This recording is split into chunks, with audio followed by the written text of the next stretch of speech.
You are listening to the Pencil and Paper Podcast Network. Welcome to the Palace of Megapixels. This is Super Mega Crash Brothers Turbo!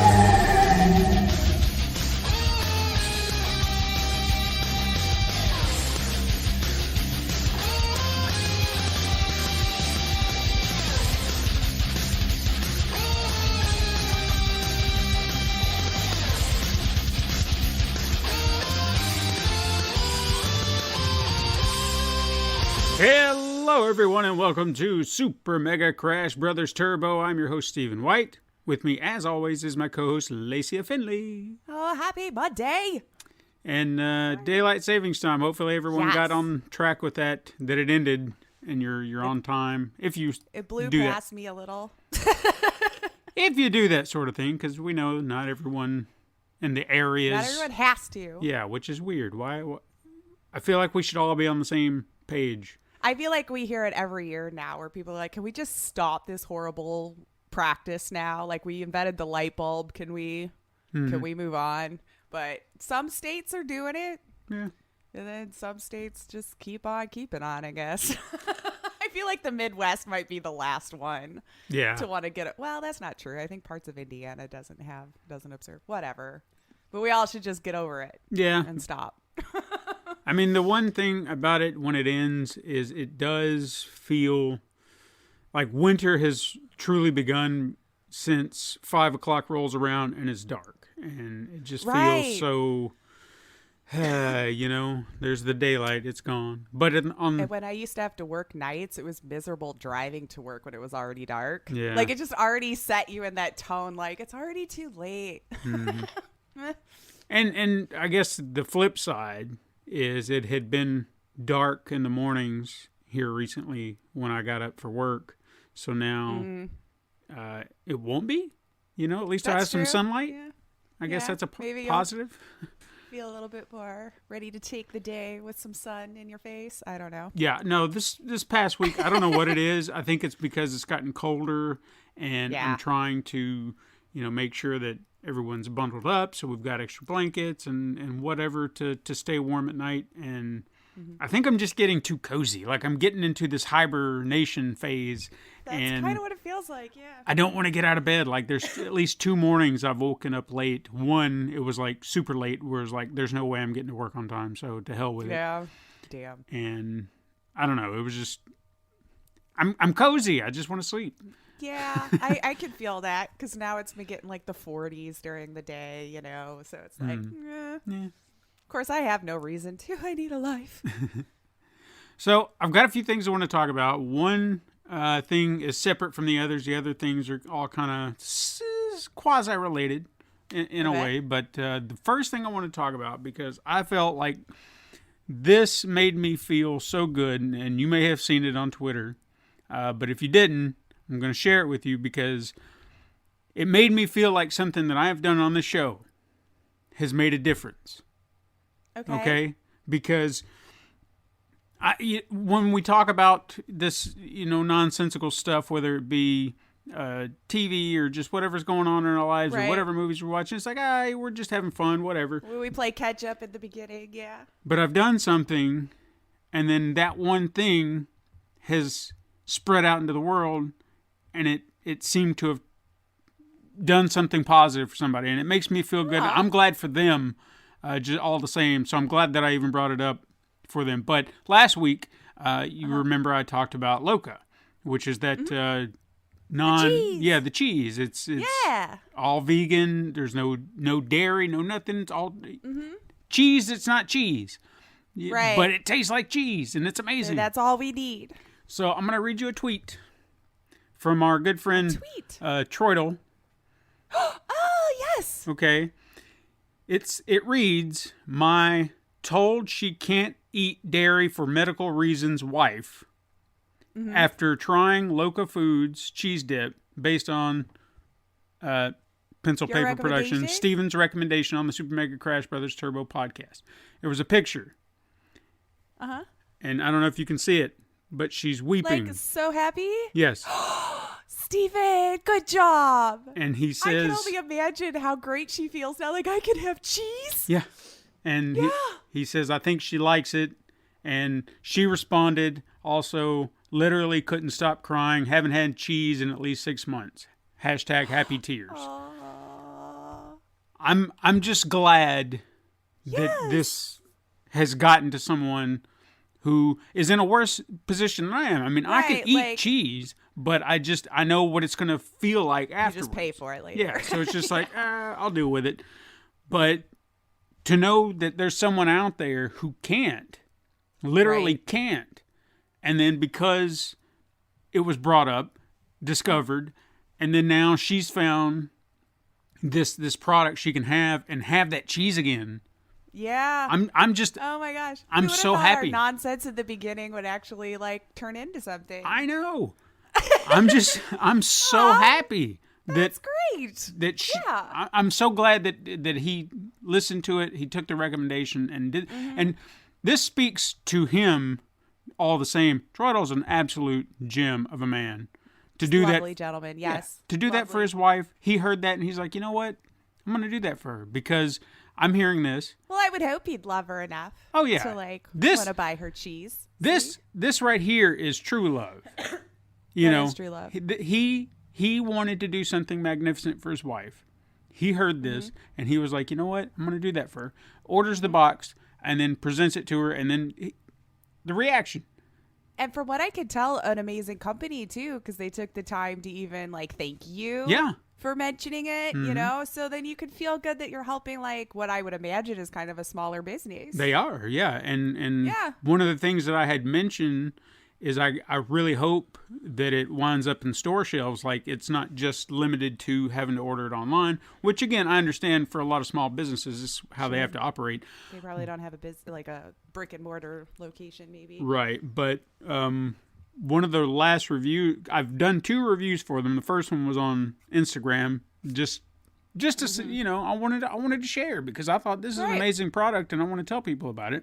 And then their website actually sent me one of those emails, you know, like after you try something like, hey, you want to leave a review? So I pretty much did kind of a copy and paste of that, but, you know, tweaked it a little bit and then posted it there. She responded, the owner, the founder, and she was like, you know, I'm so glad to hear that you're enjoying it.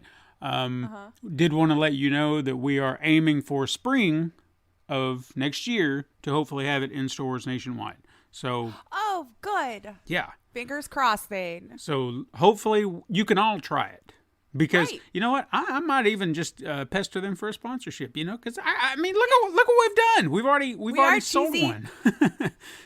Look at that, yeah. So you've at least brought one into the fold. Because like I said last week, hey, not a sponsor, but you know what? If they want to sponsor our show, I'll take a payment of just some cheese. Yeah. I'll send you a box, send me a box, and then we'll do it for... we'll just eat cheese for the first half an hour of the podcast instead and talk about it. And the nuances of all the flavors. So, Troidal, Becky, I hope you enjoy the Loca foods. Godspeed with more cheese. Again, no, not a sponsor yet. Yeah. Well, place the little bug in there. But also, before we get into the other little tidbit that I wanted to bring up, Dava called us out on some misinformation that I apparently misspoke last week on my Guardians. I apparently said "Take Me On" was by Aha, not Take On. But I said Wham. You said it was by Wham. Yeah. And I got yelled at too, to be fair, because I didn't call you out on it, which is also fair. But I mean, I should have. I had 2 songs in my head, and they got crisscrossed. So my mouth said one thing, and my brain was thinking another. And I just got into singing the song. Yeah. So, sorry, Dava. Sorry. I know, and I mean, I should be more disappointed in myself. Like, that is what I listen to. Yeah. It's all right. But anyway. It's fine. He keeps us honest. You know, he'll let us know when we stumble. But while we're talking about that too, Discord, you know, we kind of opened it up. We started, yes. So it's there. I'll put links below in the show notes, and they'll always be there. I'll try to remember to kind of keep that posting every week from here on out. So if you want to join us over in the Palace, Come chat with us. Yeah. David will be there, also keeping everyone honest. He's kind of our resident admin or moderator, or however you want to call it. Yeah. He makes sure all the Discords are safe and secure. And he really does. he does a great job. So we appreciate that. Lovely gentleman as well. Known him for years. Television. I want to talk about some television real quick before we get in. What'd you watch? Okay. Well, I've got 3 shows I want to bring up. And I'll try to keep them simple so we don't run over time or anything like that. Because I know we can ramble. But the first We're known for it, maybe. First thing I want to bring up, because I actually watched it this morning, surprisingly, because I thought... Look at you getting up early enough for something else. I know. I did. Well, it was... losing an hour or gaining an hour. Never mind. I don't know what daylight savings means. Continue. It was unexpected because I thought it was going to premiere tonight, which, I mean, for all of you, is last night, Sunday night. I thought it was premiering Sunday night. But this is Monday. Ooh. Yeah, but Dexter New Blood. I got to watch. Oh, yes. I knew that was coming out today. Yeah. That's on my list for later on. Yes. I did not get up early enough to want to watch anything. It's fine. Again, I didn't expect it to be there this morning, and I was like, oh, look at that. I think with streaming now, it's just kind of like you just get it the day it drops. Which I appreciate. I don't feel like there's a time anymore unless you still have cable, I guess, maybe. I mean, it's nice. You know, why not just do that? I appreciate that. Am I going to be happy? Oh. I'll just ask you this thing. Oh, absolutely. This felt like a new start for a new show, but a continuation at the same time. Okay. It was like this nice balance. It was so nice. It was in this just... I don't want to say anything about spoiling it. Yeah, don't spoil it. Don't spoil it. Because, like, I've definitely not had a chance yet. It just felt like we're picking up where we needed to with Dexter.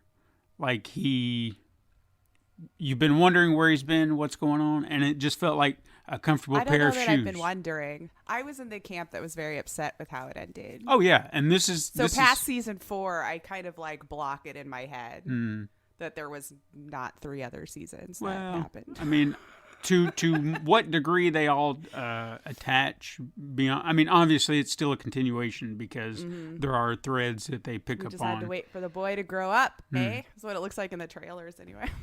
But yeah, it feels like a pair of comfortable shoes. You know, you slide right back into it, and you're just like, oh yeah, all right. And of course, Michael C. Hall is just nailing it every time. He's just so damn good as Dexter, and you can't help but love him. I'll give it a shot. Yes. I think I just started to lose me when they gave him feelings. Because, like, to me, it was just more interesting from that perspective, you know? And then when he started just being, like, a serial killer now, I was like, well, this isn't as fun. Yeah. Well, this is more like old Dexter. Because he doesn't want to do it. Like, you can see the conflict in him. Like, there are little things that just keep cropping up around him. And you can see it kind of reeling in his head like, I don't want to do this, but I want to do this, but I shouldn't do this. Like an addict or something like that, you know? Sure. And it almost kind of comes off like that. Like, here's somebody just itching to do the thing. Yeah. And he's trying to, stay on track. Don't break your streak, man. You're doing good. You're doing good. Yeah. I think you'll like it. I was really... Well, I planned on watching it. I was like, I'll give it a shot, and see. So I was excited at least that it felt good to watch again, like something about it I didn't feel like, oh my God. It was like, oh, I'm in. So, good. Next is another show that I've recently started watching, and you may have heard of it. And I started watching on recommendation. It seemed like a show I was like, I don't know if I'll like it or not, but I thought, what the hell, I'll give it a shot. And even after the first episode, I didn't immediately jump back into it, but then when I did, I was in. So it's one of those, like, if you just... I feel it's fair with a brand new series to give it 3 episodes. Yeah. So because they got to set up the story they're wanting to tell. And then after that, if you can't keep me, I feel like that was fair. Sure, yeah. I let you set it up. Tell me the characters, where we're at. Well, this is a show that's been on, going on its 4th season, starting yesterday or today, whatever day you want to look at it. Yellowstone with Kevin Costner. Have you ever heard of that? No. He's an old ranch owner. Like, they own, like, I think it's like 40,000 acres in Montana. Yeah. And they're like right beside the Yellowstone National Park. And of course, all these developers and they want the land because they want to build humans. Cities and whatnot. And there's I'm trying to think of his name. He's I don't really know what he is. I don't know why I can't remember. He's not really a mayor. He's a member of an alderman. Maybe he owns a casino. He's a I feel like I'm going to say the wrong thing here, and I guess that's why I'm stumbling. Dave will let us know. He is he owns land on a reservation. And he wants the land back for his people. And he's Native American. Maybe that's why I'm stumbling around here. I was, trying to be sensitive here. I don't want to say the wrong thing. You know what I'm saying? It moves faster than our knowledge keeps up. Yeah, sometimes. Native American businessman who owns land on a reservation. He wants some of that land back for his people, for his tribe. And I get that. So, but everyone that makes sense. Yeah. Can I have it back, please? So there's all this headbutting and whatnot between all the people. And to be honest with you, they're not all great people. So you sympathize, but at the same time, you're also like, you kind of had this coming, Maybe there's one or two people that you can actually say they don't deserve any of this. Whereas the rest of them, you're just like, you got something coming, Yeah. But it's a really good show. It's a really good drama. I wasn't sure that I was... What's that on? What's it called? I don't know if you said. Yellowstone. Yeah. Oh, okay.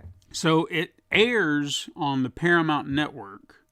I had to watch it through Peacock, which the only reason I even started on Peacock is because Halloween Kills came on there. It was there, and I was going to have to pay for it anyway. So I thought, you know what? Let's make this worth the payment while I've got it.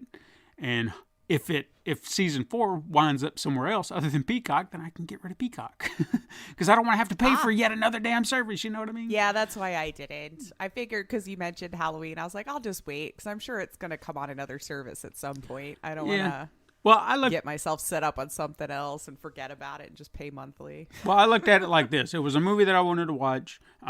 It beat going to the theater. So I was coming out cheaper. Did you have to pay for it again? Was it like you paid for Peacock and then paid for the movie? No. I just paid for the service, and then that unlocked, the movie in that. Because you can watch it for free, or you can watch the service for free. Like, you don't have to pay for Peacock. You'll just have to sit through ads. But there are certain things that are locked behind a premium paywall. So then you can pay the $5. They locked my Bruce behind it. That's why I think I'm a little bitter. Maybe. But I could watch every other episode but the one he was on, which is the only reason why I was trying to be on your freaking app in the first place. So you know what? Why did season 4, episode 4 have to be paid for, but seasons 1 through 3 and 4, 1 through 3 were free? What are you talking about? Paywall, my Bruce. He was on AP Bio. As dude's dad on one episode, and so since it was Bruce, I just wanted to watch the one episode, and that was the only episode it said no to me on, and I'm like, are you freaking kidding me, Peacock, right now with this? Like, yep, this is how we roll. Not even with ads. You couldn't even just serve me up ads. I would have been fine with that, but no. And that's kind of the part of it I don't understand either, because you can watch some of their shows with the ads. You can pay $4.99, but it's a premium ad service, kind of like Hulu, where you are still paying for, like, you unlock everything, but you have to deal with ads regardless. Now, as far as I know, it's like at the beginning of the show or at the end or both. I don't know. Like a long one. And then there's the premium where it removes all ads, and then you can get access to everything without ads for $10. And I don't know. I said, I don't know. It was on there. I'm hoping season 4 will be elsewhere because I've been trying to find, will it? Because Paramount Plus. I mean, damn it, I'm paying for that, and this is Paramount Network that it's airing on, so why can't they just... Because money. It's aggravating. Mm-hmm. But they just know they can get you both ways. Yeah. So hopefully I can find it on something other than Peacock so I can remove that subscription because I don't have to pay for it anymore. You know what I'm saying? Yeah. And lastly, another thing that I've been watching, and I don't know if you've fallen on to this, was Chucky. Oh, did that start? It did. Back in October. Okay. Oh, wow. So I remembered hearing that there was going to be a series and then nothing more. So where is it on? It's on USA Network and Sci-Fi. So you've got. Then I probably should get that through Hulu because I feel like I have Sci-Fi on Hulu. So it's either or. Since I don't have either, no cable or anything like that, I had to find other ways. They were showing a few episodes on YouTube, and then I guess they stopped after a while. It was like, here's 3 we'll give you, and then after that you're on your own. Well, they want you hooked. Yeah, I know. And then they're thinking at that point you will pay for it because you're into it now. But it pretty much takes place after, like, all the movies are still intact. Oh, yeah? So, it's canon? Yeah, all this is canon. So okay. If you've watched all the movies, this is still a continuation of all that, but it's setting up a new mystery because I'm still trying to figure out where they're going with this because the show starts with Chucky winding up in a yard sale. And you're questioning yourself, well, how did he get in a yard sale? But if you pay close attention, and I didn't notice this upon first viewing, if you pay close attention, Tiffany, his, murderous spouse, she's at the yard sale just waltzing by. Like, you'd miss her if you didn't know it was her. But she's there. Tilly or the doll? No, Jennifer Tilly. Tilly? So she's walking through. So apparently she planted him there. I mean, that's what you would assume. She's planted him at the yard sale. But the question is why? Because it seems so random. He winds up in the hands of a kid who was buying dolls for an art project. So he was going to demolish Chucky for this art piece. Oh, no. And then obviously that didn't happen. And eventually Chucky has to start, communicating with him. And he knows that he's alive. But then they have this little rapport. Like, Chucky's trying to get him to do things. It's like, because he notices the kid's being picked on for a lot of reasons. He seems like an outsider. He's gay, which makes him a target as well to some bully-ass kids. Two people, yeah. And his dad is a drunk. Devin Sawa plays his dad and his uncle. Sawa making a return. He is. All right. I feel like I've seen him in something else that popped up, too. He was in that... or maybe he's been working and I just haven't been paying attention. Perhaps not. But no, he was in that trailer for that Christmas movie with Bruce Campbell. Black Friday. That's what it was. Yeah. Okay. I was like, where did I just see him? All right. So he's in there. But, the kid's going through a lot. And, kids are always picking on him. And then Chucky's just like, you know what? You can, off these people. And then, the kid's like, what are you talking about? I'm not going to kill anyone. I was like, there's nothing to it. Like, he's just trying to coax him into it. It's like, come on. So easy. Come on. Yeah. So that kind of makes for an interesting dichotomy because there's this kid who's struggling. And now you've got this little voice in his head in the guise of Chucky just being like, come on. These people deserve it. Come on. Why not? And, of course, Brad Dourif, doing Chucky's voice is just so... Yeah, I was just gonna ask if it was the same one too. Yeah. Oh, fun. All right. Well, now that I know it's out, I'll have to go look for it. It slid by me. Yeah, and one of the great there was a bit in there. One of the biggest questions my wife had, she's had since I think Seed of Chucky or after Seed of Chucky, is what happened to their kid. Mm-hmm. Because after Seed of Chucky, we never see Glenn or Glenda ever again, or we haven't seen them since. Right. So she's always like, "What happened to their kid? What happened to their kid?" And I'm like, I don't know. And they finally touched... Did they address it? They, to a point. Like, at least it was acknowledged. Because as he was sitting there having a conversation with the boy whose name is, for some reason, slipping my mind at the moment, he, mentions his sexual orientation and stuff like that. And Chucky's is like, I got a kid. And he's gender fluid, And he just kind of goes on a little... talking about Glenn and Glenda. I don't really know which way to Because there's two, but there's one. I don't know. It's Well, it's dolls, so I think we're okay to just say a doll. Yeah. And the kid is just like, and you're okay with it?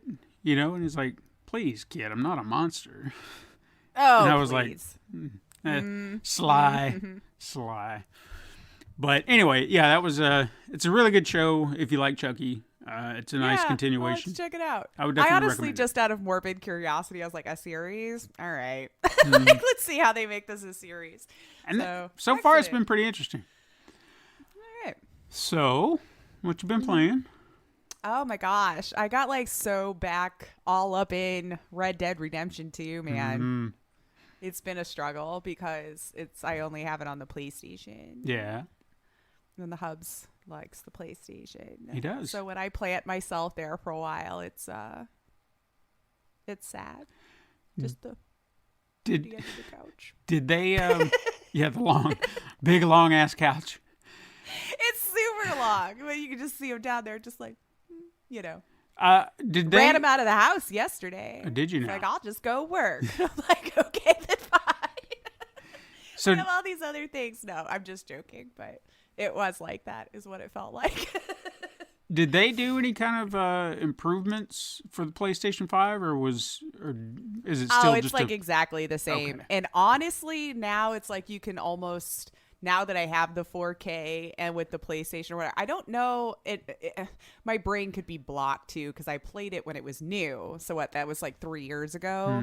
And then I think I just allowed myself to get too hung up in side stuff and got kind of overwhelmed and then thought I'd put it down for just a little bit and then ended up just not for whatever reason. And so I feel like it still takes a little while to load. I have to believe it's faster. Like, my brain could just not be remembering. Yeah, because it's still, again, I had the regular old PlayStation, no updated version of the 4 whatsoever. And, but everything still kind of plays the same. Like, there was no updates to graphics or anything. That might be a plan. I didn't look into it. Because, I mean, I know that they're, like, pushing out more for the PC version or something, so it's possible. But, yeah, it's like you can almost tell now, though, on, like, certain things where it looks weird. Where it's like, it's a work of art, don't get me wrong. It looks gorgeous, it's a great game or whatever. But, the scene with the lion, when you're like, okay, spoilers, guys, if you've never played it. But where you meet Mr. Margaret, who is had his zebra or a zebra, and the lion or whatever, he wants you to go, collect them back. So when you have the lion, when you're actually like, it's the legit lion now and not the dog, and you're chasing after the lion, and there's that scene where like you Red Dead slow down to try to like shoot the lion because clearly you're just going to die if you don't. I could see like how block squared the lion's mane looked, and it was really weird to me.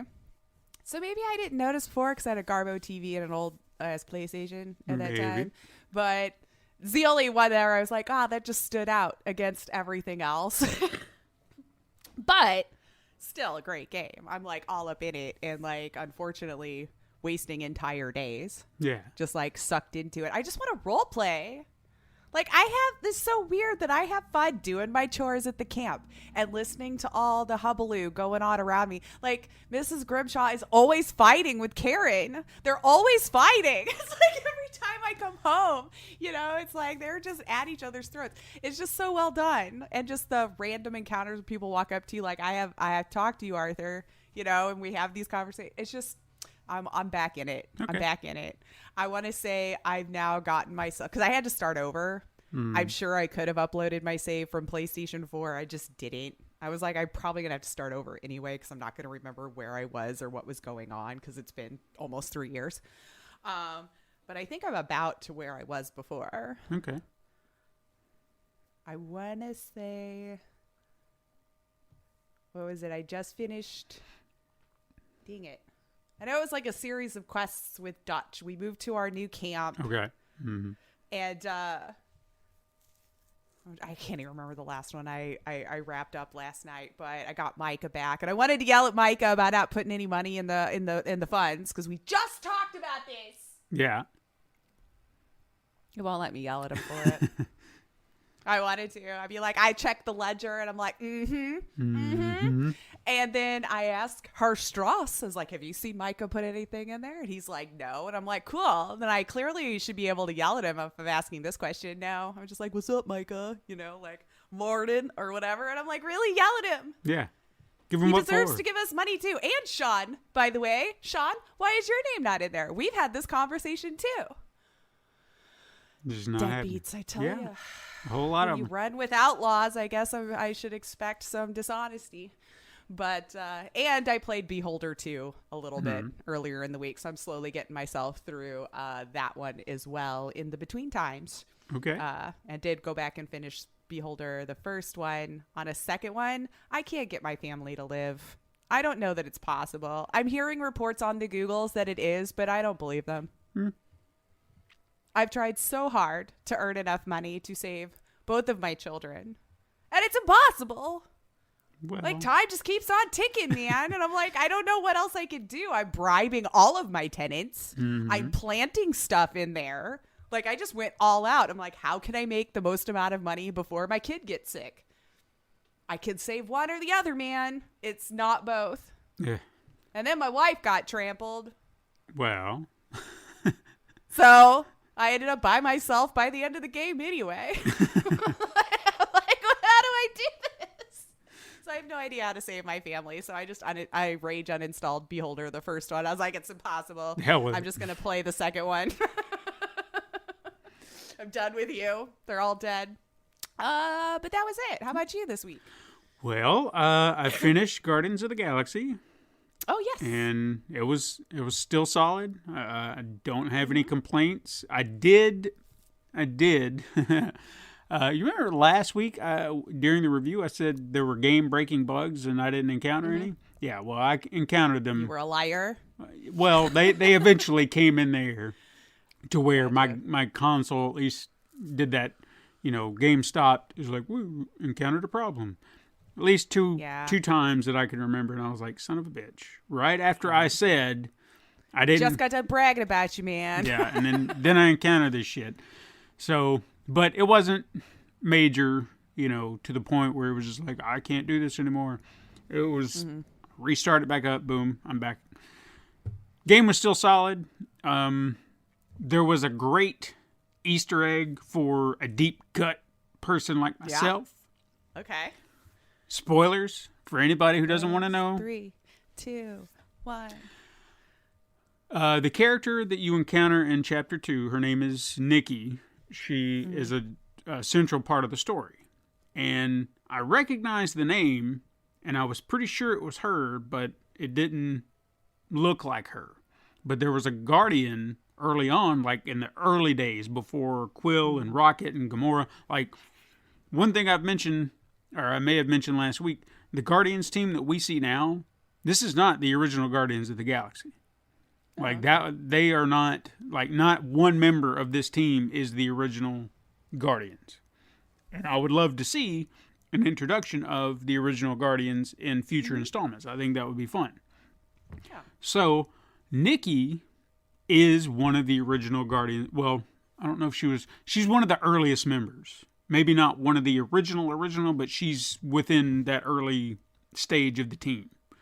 So she's one of the earlier members from like the 1960s and 70s. Okay. So when they introduced her, she looks like a Kree girl. And I was like, that doesn't look like the Nikki that I'm thinking of, because Nikki was not a Kree, at least not to my knowledge, unless they retconned her origins in the comics. But at the end, after a whole lot of things happen, she suddenly is sporting her bright orange hair like she does in the comics, looking more like her comic counterpart. And I was like, oh shit, there's shit. Okay, great. It's a little origins there, yeah. So that was kind of a nice little wink and a nod to the fans who know who she is and be like, oh, there you go. So now she looks more like Nikki from the comics. Right. And I'm like, oh, okay. Like what you know. Yeah. So that was kind of a nice little nod that they did. They didn't hint toward anything, which I mean, I guess I appreciate that they're not saying, hey, we're going to do sequels or we're trying to set up a sequel, but you can kind of get a sense as to where they could go if they wanted to do a sequel, maybe. But as I said, I would love to see other original members, especially since Nikki actually was at one time involved with one of the original members.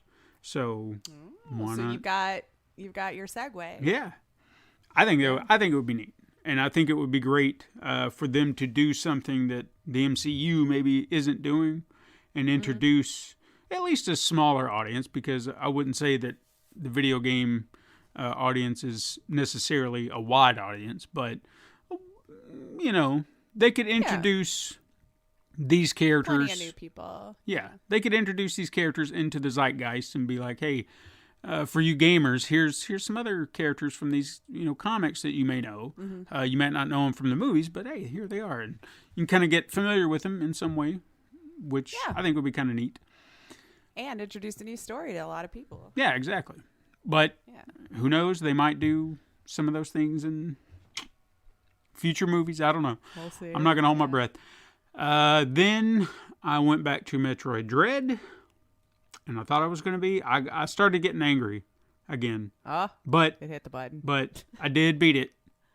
Oh, good. Which I was really surprised at, because I wasn't too far off from the ending, I think, from the last time I played it. Yeah, I think so. And I just said to hell with it, and I went, because I was going to start looking for energy tanks and missiles, and I kept encountering those that I said I just couldn't do, where you had to run, shine spark, run, shine spark, run, shine spark, and I was just like, I can't do it. My brain is just not getting it. And I'd sit there and try. I would try to understand what I'm not doing, because still to this moment, I don't know what I'm not doing. I read everything that said this is how you do it, and I can't do it. I can't do it. I'm all thumbs, apparently. If you can't, then I'm just not even going to try. So I got what I got, and I took what I had and went to the boss. I only had game over from him 3 times, I think. And when I was going back that third time, I was like, I'm about to shut this off, because I was just, this will be the run or not. Yeah. Because it was one of those situations where the boss has like numerous phases, and then if you die in one of the phases, you got to do shit all over again. I was like, I'm not doing this. I can't do it. And then something in my head triggered, was like super gamer mode, and I just stomped its ass in, and I was like, and then I was like, that's it, and I'm done with this game. Yep. So I did it, and the story, I'm going to spoil something else. 3, 2, 1. The ending, or at least the implications of the ending, I'm actually kind of intrigued where the story would go from here, because, as I mentioned in the review, one of the story points from a previous game is she got infected with a parasite, and then they gave her a vaccine made from Metroid DNA. In this game, they still kind of hinted toward, her having abilities thanks to this vaccine.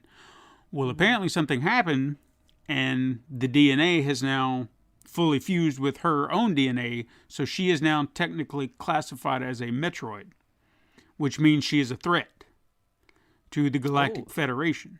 Now, they don't lay out what that will be going forward, but the seed is planted now to say Samus is now no longer an ally, but a threat. Because if she's classified as a Metroid, that's their whole deal. They've been trying to get rid of the Metroids. Now she's a Metroid, she's a threat. So I would love to see what they would do with the story going forward, because that's big. Yeah. Yeah. But we'll see. Anyway. We'll see. In the future. Lastly, I started playing Carry On. The game where you get to play as the monster. Yeah, I've seen it. I'm having a lot of fun with it. Yeah. Having a lot of fun with it. I wasn't, like, even from seeing it, the moment I saw it at one of the game shows, the trailers or whatever, I was like, ooh, this does seem very interesting. I'd love to see what this would be. It's just a lot of fun to be, obviously, the creature. And furthermore, the way you move, it has the structure of like a Metroidvania platformer, which obviously that's I guess the basis of structure of what it is.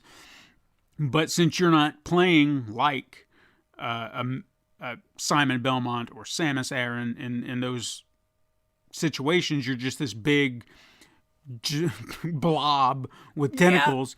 You can just what I'd seen on the trailer. Yeah, you just fluidly, freely creep through every little crevice. You can climb on the ceilings, the walls, and everything. It's just how you do it. It's so fluid, and I think that's just what makes it so fun, because you can just crawl your way through the areas. And I'm sure that there's some backtracking to be done, and I probably need to focus on it a little bit. I don't know what all. I've just been kind of going where it's telling me to go, or where I'm kind of drawing myself to go, and I don't know. It's been a lot of fun, and I can't wait to try it, or to play it more. That's Devolver, right? I do believe that they published it. They usually do some fun stuff. But that's all I've been playing. So, good for you. It's a nice full gaming week. Yeah, it seems like it, but it was the small sections here, finishing this, finishing that, and then starting something new. So, but a lot of fun regardless. So, hey, let's get into the news before we get too far off track. I know, we're probably already far behind, but it's whatever. Let's see. First up on the news front, a little bit more of an update on the Activision Blizzard fiasco, I guess, at this point.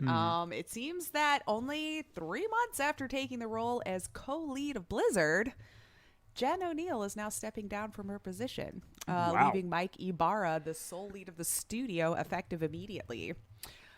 Jen put out a statement that, I want you to hear from me personally, made the decision to step away from co-leading Blizzard Entertainment, will transition to a new position before departing at the end of the year. I'm not doing this because I am without hope for Blizzard, quite the opposite. I'm inspired by the passion of everyone here, working towards meaningful, lasting change with their whole hearts. And, went on to say more of the same. The timing of everything, another top lead now leaving their reins behind. And then she went on to put out, Blizzard will be making $1 million grant to Women's in Games International, where O'Neill is a board member. So before she fully leaves Activision Blizzard, O'Neill will work to determine the first steps around how the grant will be utilized and its structure. So, okay, I guess we'll just see where life takes her from there, or if we will be looking anymore for it. I don't know.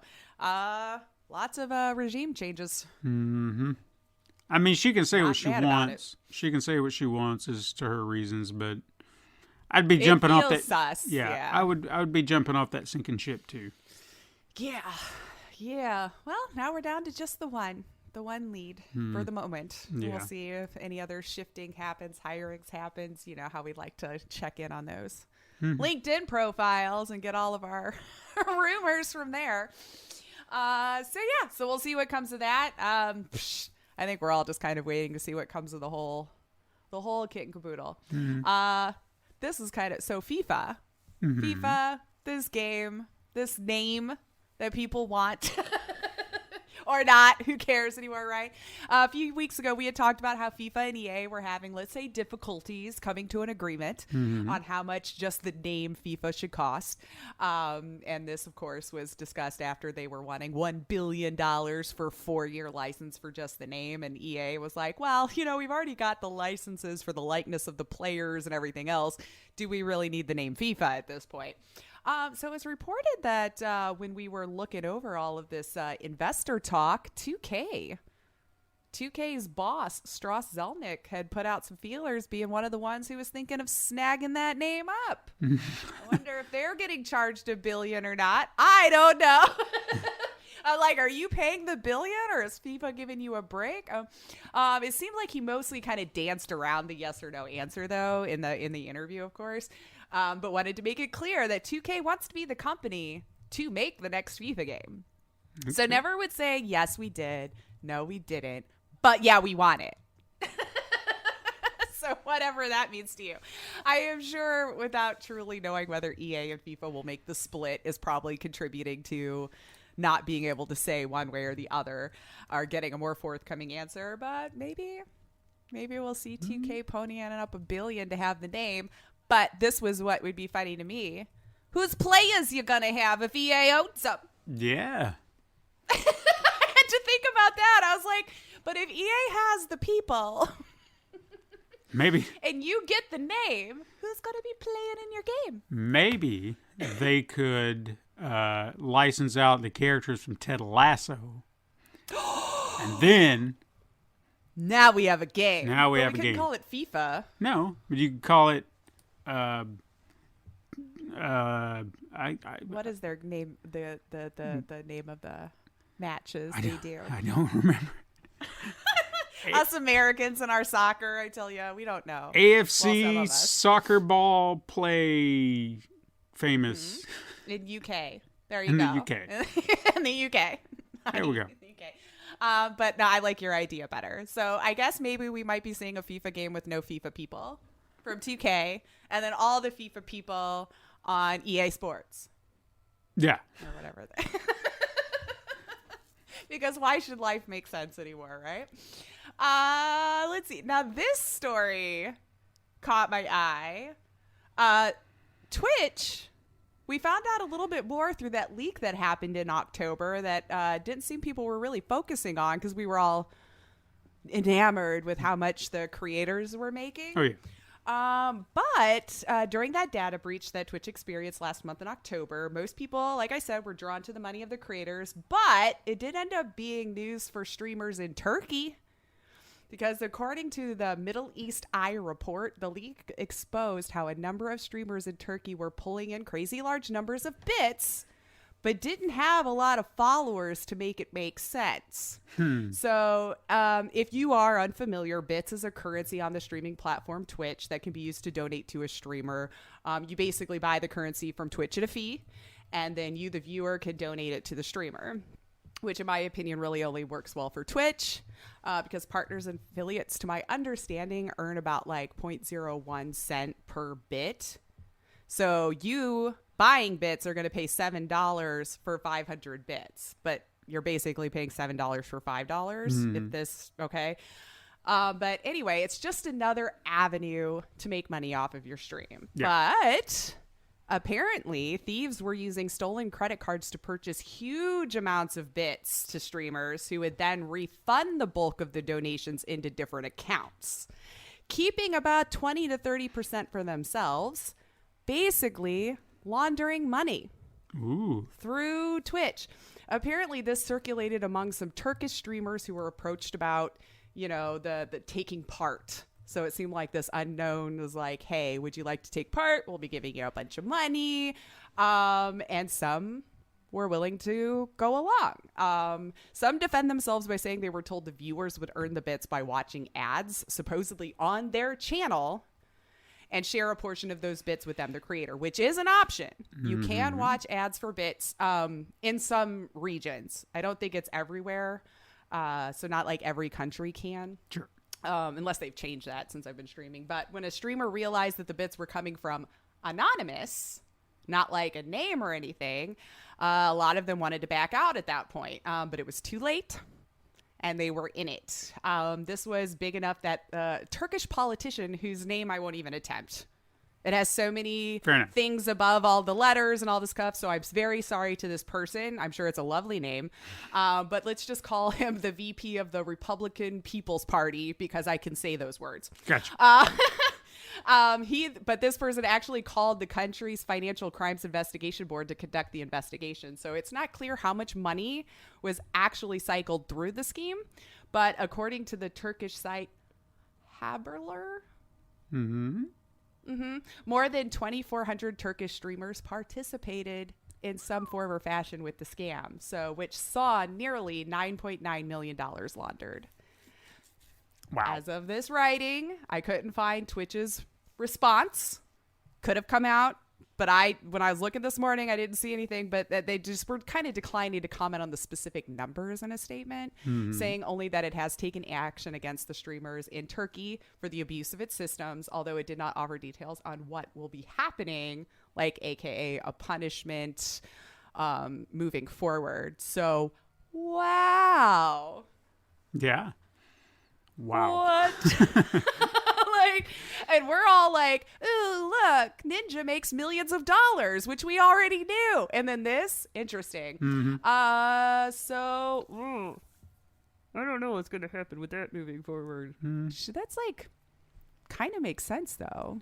But like, how trackable are bits to whomever? I mean, I could be speaking ignorantly, but I feel like this also shines a light on, like you said, people were not focused about this when the leak happened. They were focused on all this other stuff, and a very important detail was overlooked. Something that actually came. You know, this is what you should have been focused on. I'm sure it's so easy to just like look at that other stuff because it's something we can understand. Yeah. You probably saw a bunch of names that you actually knew, and that's where your eye went. I don't know that I would have understood this at all, but as I was looking for more updates, this just happened to be hanging out, and I was like, what? Started searching it, and I'm like, sure enough, this is where I found the names I can't pronounce or the names of the news sources. Like, I'm sorry, I don't know how to say those things, but I guess good moral is if you don't know someone approaching you about easy, fast ways to make money, it's probably not legit, and just keep your distance. But I can say that easily sitting on this side of the fence. Sure. Because I'm not in it involved. But, so I guess we'll see what happens there. I don't know. I probably would have never known, obviously, in a different country. I wouldn't have been watching those streams because I can't even say the words, let alone understand the language. Let's see. Last little bit here. GTA 6. A little bit of a kind of sort of an update. I don't know. I was reading an article last week where Mags Chris from Rockstar was doing an interview, just kind of like, hey, where are things? What's going on? And was talking about the development of Rockstar games. Mm-hmm. And of course, the deets on GTA 6 and a little bit there too about a Red Dead Redemption remaster. So Okay. more like in the vein, it sounds like how they just did with GTA, where it was like the culmination of all and more of a upgrade now that we've seen, the videos and stuff of the GTA. Anyway, according to Chris, GTA 6 has just been hell to develop. He was straight up about it. It was just Rockstar restarted development right after Dan Houser left the company, like started it all over. So with that in mind, apparently Take-Two is planning an announcement in 2020.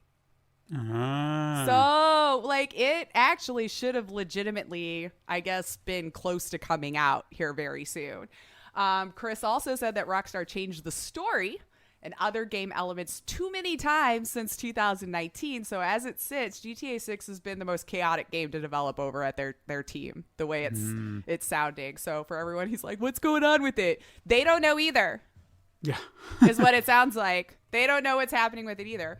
But I'm content. I felt like I kept reading news where they were just like, how do we satire in today's day and age? Like all these other, I guess, excuses as to why it had it come out, making us believe they weren't really doing anything with it. Well, maybe they weren't. But, I mean, to that effect, maybe they're speaking a little bit of truth. They could have had content in there that would have gotten them canceled today, and they're just like, well, especially over the last 4 years. Yeah, they would have been like, well, we can't say that, we can't do that. So when they're talking about they can't parody or satire today's, that made sense. I mean, yeah.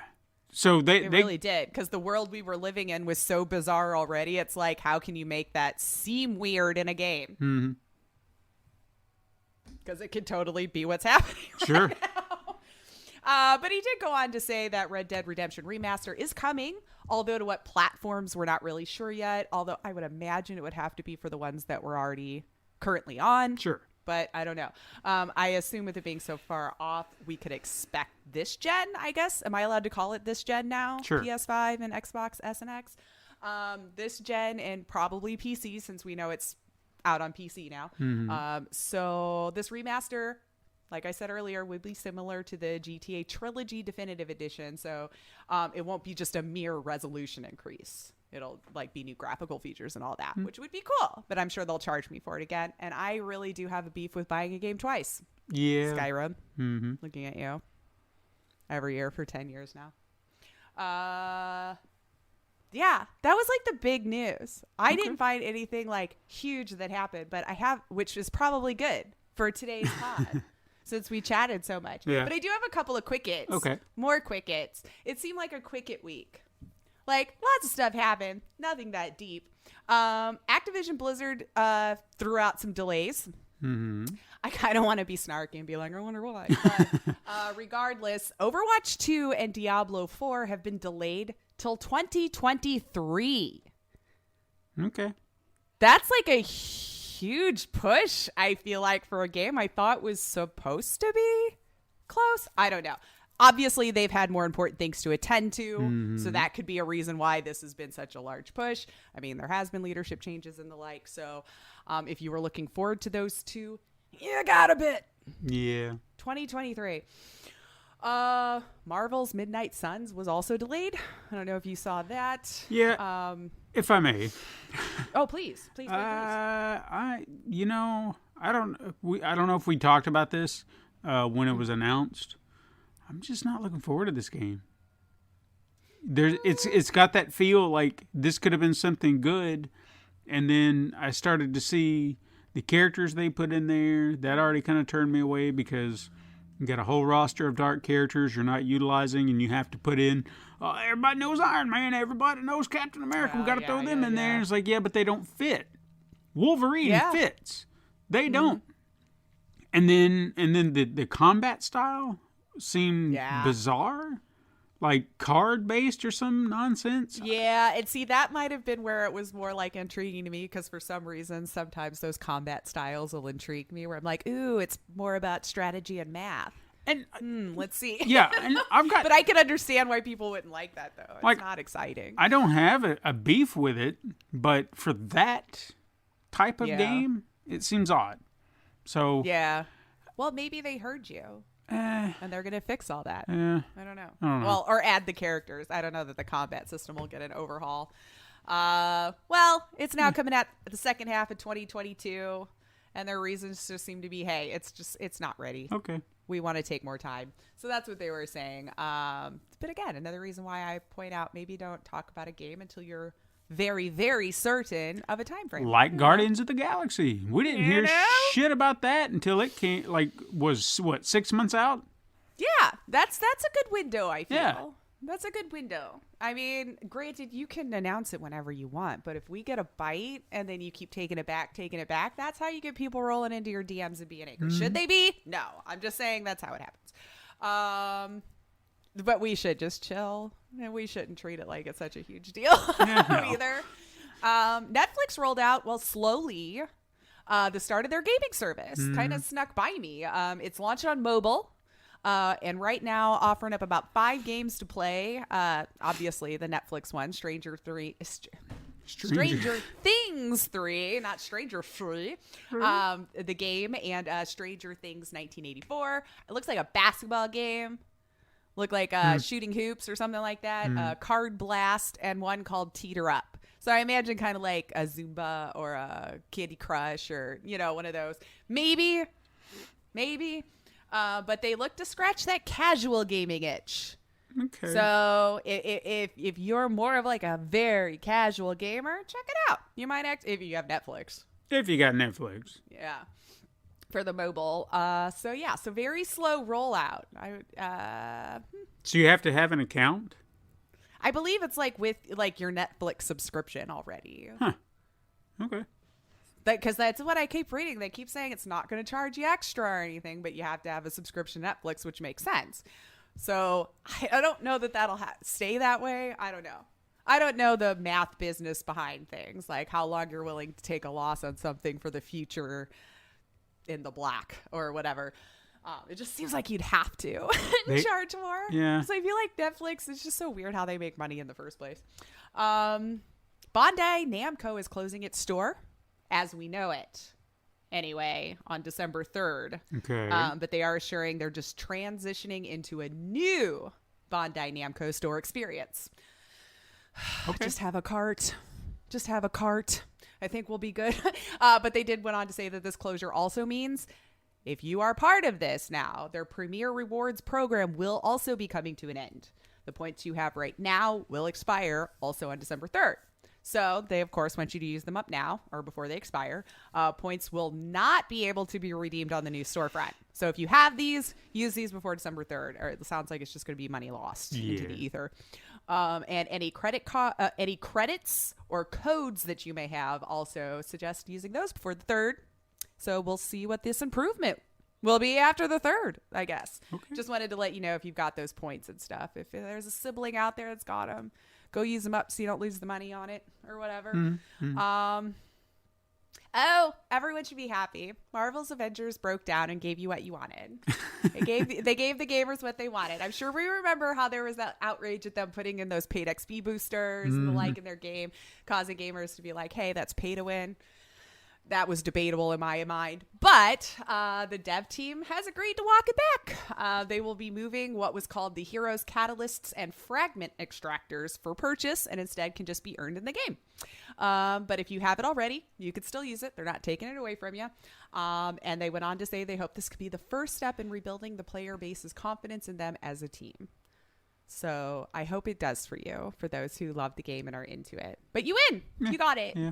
They're not going to charge you anymore. If you already bought them, I guess, well, that's how it is. But I have decided that I'll probably play this game when I can get it as cheap as I possibly can. And then you'll probably love it because like everything supposedly will have been fixed, updated, all this kind of stuff, and you can breeze through it. I don't know. N64 controller that was released in October for the Switch already sold out. If you were wanting one, stock isn't promised back until 2022. Okay. But if you really badly want it, there's a slew on eBay for $200, of course. So sure. If you're wondering where they went. But it's interesting with this, though, because you had to have the Nintendo Switch Online account to order one. Yeah. So it's your fellow Nintendo people that are screwing you over. Godspeed! And don't you think that Nintendo would have limited the amount purchased? I wouldn't be surprised if they were just buying it and then turning around just to sell it, even if it's just one. I could imagine there's 20,000 people like that out there. Oh, yeah. Good point. But yeah, that is a good point, though. I wonder how many they were able to purchase at once. Although with things like this, I don't see companies caring too much because they can't continually make money off of it. True. What? We made our money. We're moving on. Yeah. But we'll see. So Kotaku reported this week that Nintendo closed its Redwood City, California office on October 29th. I heard that. Just sad. It was reported to have affected about 100 employees and came with the resignation of the SVP Sale and Marketing, Nick Chavez, which was the position that Doug Bowser had. Mm-hmm. He said he's going to KFC, Nick Chavez. Okay. Well, they have been doing gaming stuff. Yeah, whatever happened with that? That whole thing, I don't know. This whole thing has me so confused. Because it was about a year ago now. Yeah. They talked about their KFC. The KF console. And KF console nothing to heat your chicken up and play your games. I don't ever remember seeing or hearing anything. I think there was like one or two that like somebody won or something. Like I had a feeling it wasn't gonna be like what games work with it. Like I had that's why I swore it wasn't a real thing. It was just a gimmick, but then they were like, no, it's real. And I'm like, I still don't know if I trust you. I cannot get behind the idea of sitting, playing a game, and having a big bucket of chicken next to me with my greasy ass finger, eating that and playing a grease inside the console. Yeah. Like that's what I'm imagining. Hot grease in your console. Mm-hmm. I don't get it. Something just seems off to me. I don't know. Maybe it's grease powered. Look that back up. I think I finally just wrote it off because I got tired of trying to figure out what they were actually doing over there. But anyways, I did want to say I don't know it personally, but I've heard, and I won't drop any names, but I know someone through someone who actually worked at the Redwood office. And they didn't exactly paint them in the best picture. So I'm not going to sit there and say, oh, poor. I mean, sad for the people who lost their jobs. But you know what? It also sounds like maybe it was going to happen if they were as garbo as I heard. So just that's interesting. Yeah, just going to say, leave it at that. Well, because you just don't hear about them doing it too terribly often. Yeah. You know? But yeah, I guess Nintendo later issued a statement they'd be moving some employees and operations to headquarters in either Redmond, Washington or Vancouver, British Columbia. So one of those two. So it sounds like, I guess, they're trying to employ those that would have been losing it from this office closing, if I was understanding it right. Since they will be closing like some of their satellite offices over time too, which included Toronto. So it sounds like some shifting is happening. Because the Redwood City office handled sales and marketing and had field teams that were working with the retail stores. So the executive vice president of the business affairs and public relations, Devin Pritchard. I was like, did I say that right? Devin Pritchard will handle the sales, marketing, and communications for now, taking the duties from Chavez in the moment. So this is kind of rare for Nintendo, like we were saying, because I wrote down, it seemed like the last one I could see was in 2016, where we really saw like huge layoffs from them. And then, before, even you've talked about this a lot, how Satoru Iwata resisted layoffs and just, decided to take an own pay cut after the Wii U kind of bombed so badly. Yeah. Because they just believed it was bad for morale. So now when I'm hearing you say that about the Redwood office, I'm like, that's then kind of unfortunate. Because usually, I guess because those things have happened and you don't see it, you kind of lose yourself in this idea that they do take care of everyone so well. Yeah. And it's not always the case, I guess. But the last little quickie I have is about Skyrim Anniversary Edition price was revealed. If you want to buy it for the 10th year in a row, guys. And actually it was on November 5th also. Okay. So again, they didn't say anything. November 5th, here's the price. Oh, you can go buy it. Bethesda put out a blog post detailing that the standard price point for the Anniversary Edition will be $50 across all platforms. And it will be out on November 11th. So they revealed this on the 5th. That's good. Nice little, I guess it's not a new game, whatever. But if you already own Skyrim, special edition on any platform, which let's be real, you all do. You own Skyrim somehow, I'm sure at this point. It'll just be $20 for you. Okay. So Anniversary Edition, if you don't know, is getting a physical release via retail, but you'll still need internet to download the special new content like from the Creation Club and whatnot. And the next gen upgrade for PS5 and the XS will enhance graphics and reduce load times. And lastly, your achievements and trophies will transfer over, apparently, with getting the new version. But trophies from PS4 will not transfer to PS5, and I have no idea why. Oh, dear. Why that's the only one where you're like, your trophies, you gotta earn them again, I guess. So I don't know. Just go buy Skyrim again, I guess, for the 10th year in a row. I mean, look, I've never played it. This would be a prime opportunity for me to see what all the fuss is about. You never bought it. Yeah. So I guess I'll wait. You can get it for $50. I'm not getting it for $50. I'm gonna wait until it's cheap. Well, you could buy like the regular edition, I think, for like $20 and stuff now. I'm a cheap bastard. I'm not finally gonna buy this stuff. That's fine. That's fair. But that was all my little quickets and a little bit of news that was interesting enough for me to want to chat about. How about you? Well, I always got to ask. I know sometimes I miss one that catches your eye, but doesn't catch mine necessarily. No, there was no news that really stood out. I think anything that I saw, I sent your way. But I think we need to get it in the headliner because I think so. We got just that sweet spot time. Yeah, we do. And what I'm gonna preface this with is that what we're starting with today, and I say starting with today, is going to last us the rest of the month. Okay, because I got a big story. Okay. Ooh, fun. Yes. So you're gonna have to listen every week. Yes. Or you're gonna be lost. Just to keep up, because today I'm kicking off what I consider to be a multi-part tale, chronicling one of the most important events in the video game industry that changed the landscape forever. Can you guess what it is? What would be the one crucial moment in time that changed everything in video games? Oh, gosh. I don't know. Internet? No. Now, I'm like, what's changed for me? I'm referring to the formation of the ESRB, or the Entertainment Software Rating Board, which is responsible. We didn't used to care about that. Yeah. I did. They're responsible for all the games you see rated: E for everyone, T for teen, M for mature, AO for adults only, which we never see. Or if you're in another country, the Peggy 13. Peggy 13, which, I mean, that's a kind of an offshoot. That might be a different one, yeah.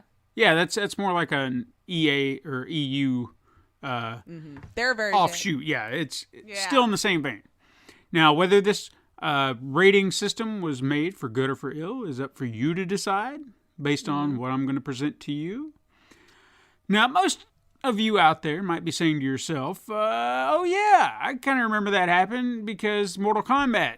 That's why it happened, right? It was because of Mortal Kombat. Probably, yeah. Well, you're not entirely wrong. Night Trap. Or not. Well, we'll get there. Or Night Trap, sorry. You're not entirely wrong, but like so many great stories, there's so much more to it. Okay? Now, if you remember, you'll no doubt, if you remember any of this, the 90s is where you squarely remember this starting. But we're going to go back to the 1970s. Ooh. Okay? Because back then, arcades were still a hot commodity for the industry. True. And while I've spoken about many arcade games and developers like Sega and Namco and Midway on this show before, never once has the name Exidy come up. Does that ring a bell? It didn't to me either. But they were a manufacturer and distributor of coin-op machines starting in 1973. Now, manufacturing executive Pete Kaufman founded the company after playing the original Pong prototype and seeing the potential market in co-op, or coin-op, excuse me. It's going to be one of them days I can't read. It really is. It's because we gained that extra hour. Yeah. We don't know what to do. Now, jumping into the market was easy enough, but competing with the larger, more established corporations proved to be the company's biggest hurdle. Were it not for the company's politics, the innovation Exidy displayed could have actually taken them a long way. But even today, we see innovation is looked upon with disdain because gamers always seem to want the same old thing. They don't want anything innovative. They want the same crap they had last year, and we're going to pay for it. But fair change. Yeah, but we're getting off track here. In 1975, Exidy had licensed its game Destruction Derby to the arcade game company Chicago Coin. Soon after, Chicago Coin found itself in dire straits, which led to the company folding in 1976. This left Exidy in a bit of a quandary since it had actually sold the exclusive manufacturing rights of Destruction Derby to Chicago Coin. This meant they could no longer profit from this game. So, they decided to modify the existing game and create something new. Same in the same vein, but new. You know, new enough that they could pass it by. Just slowly changing things. So for the sake of context, the original game cabinet featured 2 steering wheels and acceleration pedals, and you would kind of drive cars into cars like a demolition derby, kind of like the name suggests.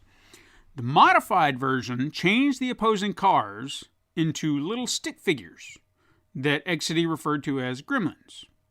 Now, once the gremlin is hit, a tombstone will appear, creating an obstacle which you must now avoid, adding an extra challenge to the game. This new game was dubbed Death Race, which is very familiar to the controversial film Death Race 2000 that was also released in 1975. But Exidy claimed it was not a licensed property. Just a coincidence, if you will. A coincidence the name was shared. I mean, I have to believe that happens sometimes. Now, despite this connection, when the game was released, it soon received a plethora of media coverage, just not the kind that you would have wanted. News outlets started reporting outrage coming from parents who became aware of this game, stating it was exposing children to graphic violence and teaching them that it was okay. Now, if you've seen this game in action, it's a bit of a stretch. You know, well, you just told me you hit a stick figure. A stick figure that looks nothing like a person, and it's black and white, so it's not like there's blood splattering everywhere.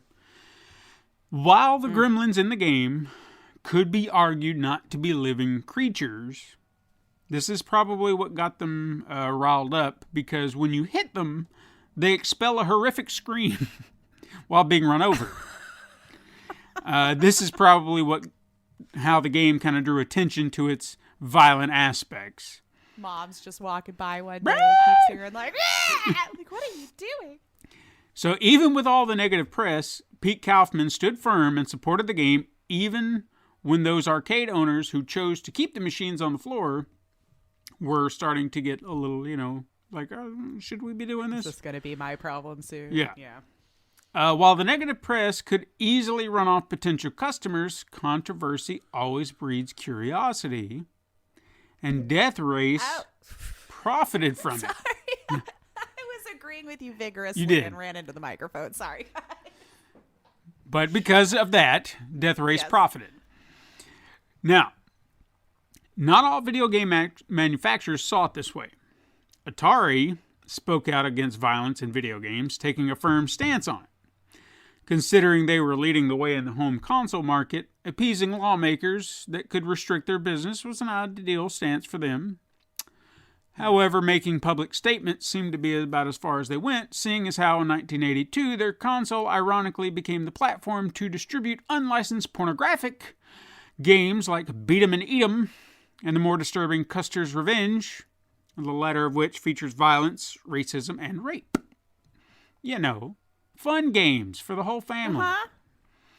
Custer's Revenge created quite the stir, leading to protests from Native American groups, women's groups, and even the real General Custer's own family, who felt the game besmirched his name. Obviously. Okay, well, yeah. Although, I would argue that historical records have taken care of that.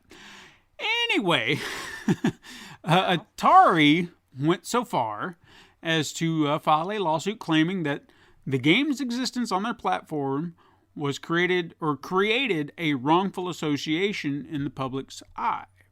So they were like, this is not us. Even though it's on our platform, it's not us. As we do. Mm-hmm. Yeah. Luckily for Atari, or unluckily, depending on how you view it, the video game crash was right around the corner, and it wouldn't matter anymore. They wouldn't have to worry about it. The crash took down the game publisher Mystique, along with numerous other companies, leading many to believe that concerns about video game content were over. The video game fad was done. Yeah, we weren't going to be doing this anymore. Nah. Video games, That was a fad. But, as we all know, that wasn't the case. Sure, the crash effectively destroyed arcades and damaged the home console market, but it seemed the casual public didn't account for home computers. Now, while Atari had become the poster child for video games with the spotlight squarely on them, the small, forgotten PC market allowed game developers and publishers to do whatever tickled their fancy in that landscape. Mm-hmm. Profanity and nudity were... And we played some bizarro games in the 90s on PC.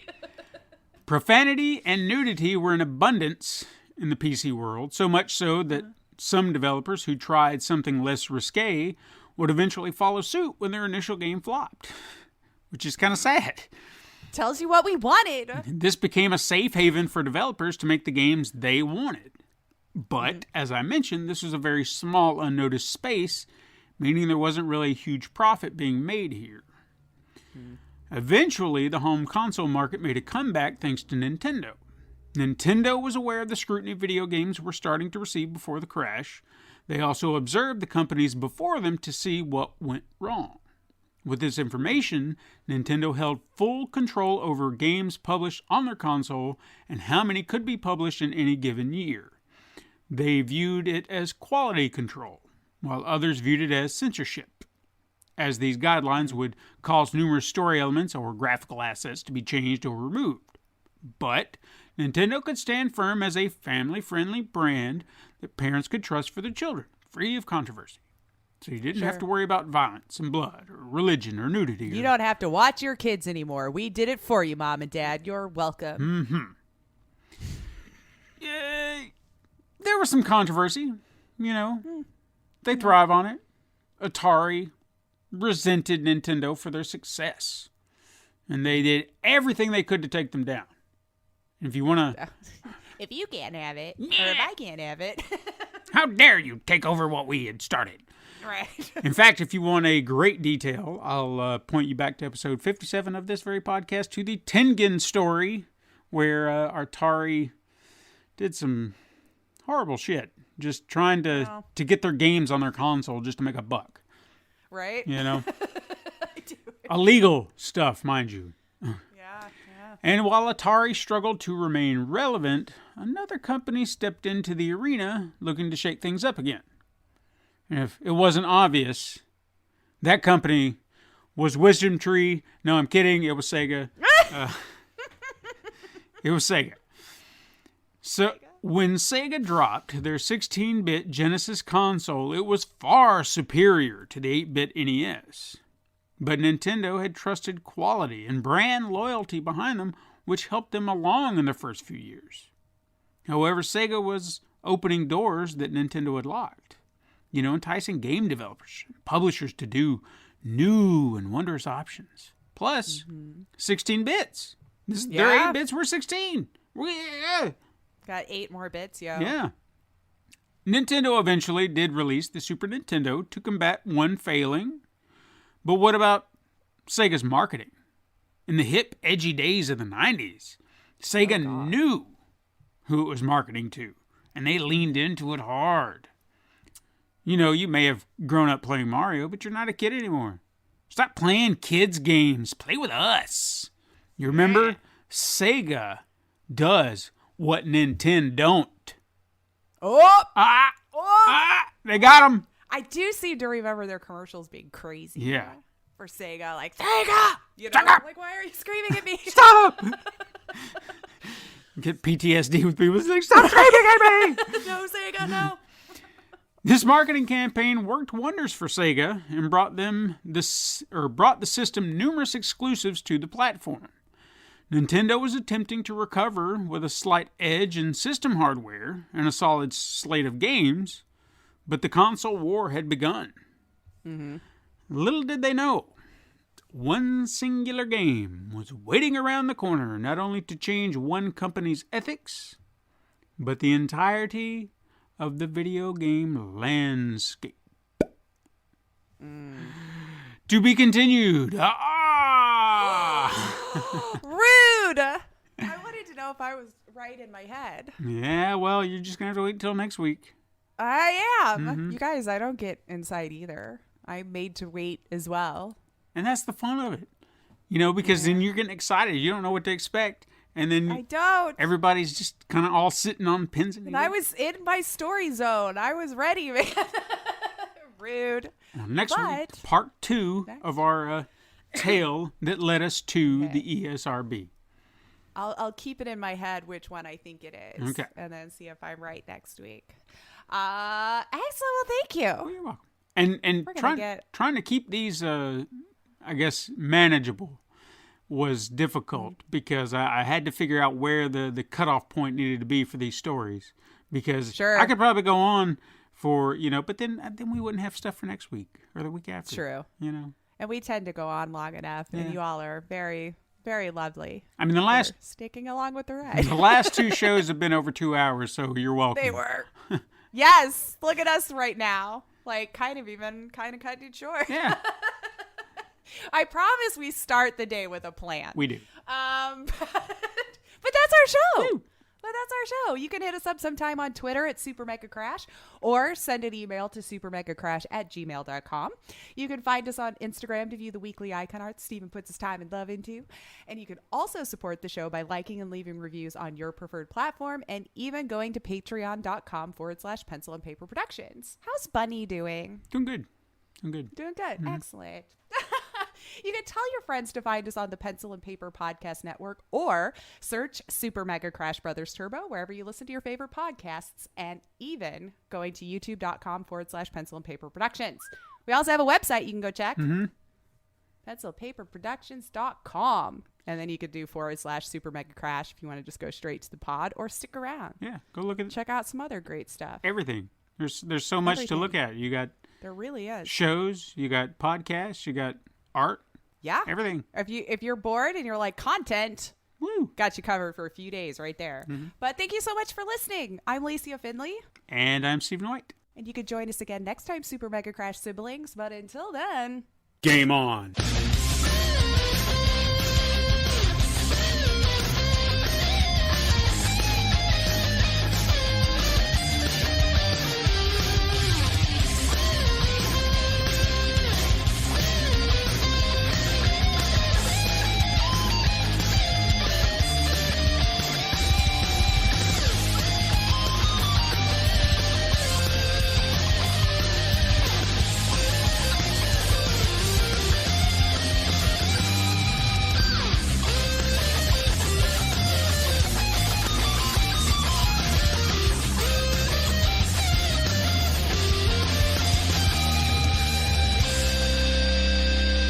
This has been a Pencil and Paper Podcast Network production.